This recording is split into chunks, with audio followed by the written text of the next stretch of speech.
Hello mga kanegosyo, ngayon ay maglalaminate tayo. Kaya simulan na natin to pagkatapos ng intro.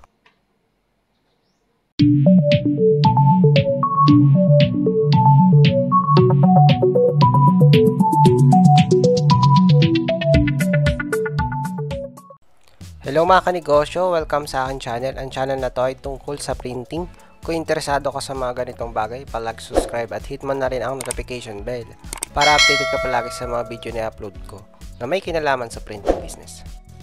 Ngayon ay maglalaminate tayo kasi may order tayo ngayon. Ang pinagawa sa amin ngayon ay print and laminate. Ang machine na ginagamit ko dito ay QAP Laminator. Medyo matagal na sa akin tong machine na to. Pinili ko talaga tong machine na to kasi heavy duty siya. Hindi ko na pinili yung mumurahing machine kasi baka hindi magtagal sa akin. Saka itong laminator na to ay kaya hanggang 250 micron. Yung mga lumalabas kasi ng mga mumurahing laminator ngayon hanggang 125 micron lang yung kaya. Itong laminator na to kaya hanggang 250 micron.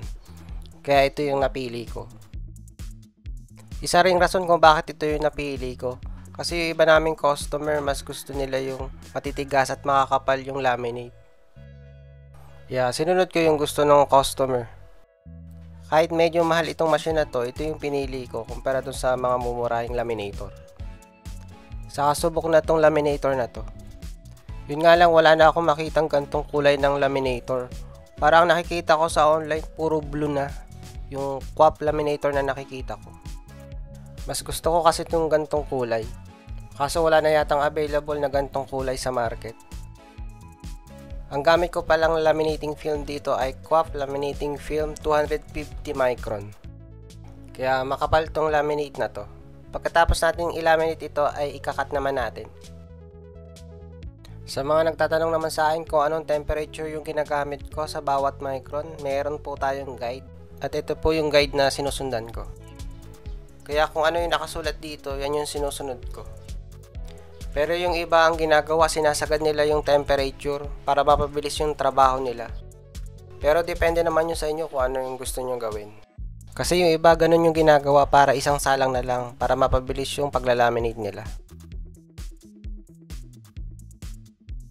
Pagkatapos natin i-laminate ay cutting na tayo. Customized size kasi itong pinagawa sa amin mga kanegosyo.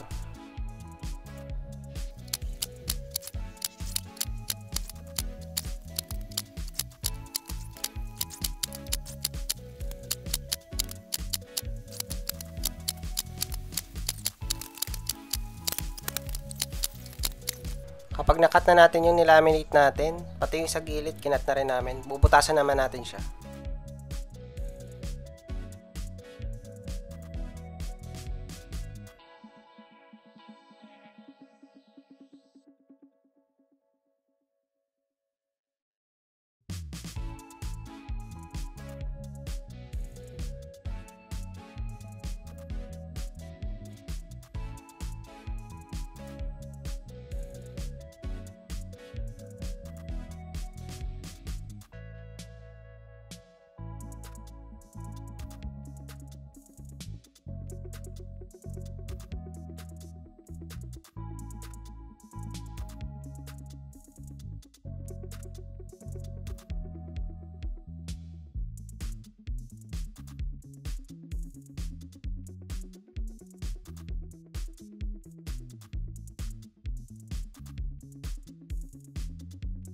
At kapag nabutasan na natin, ganito yung magiging itsura niya.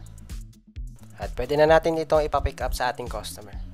Bali hanggang dito na lang mga kanegosyo.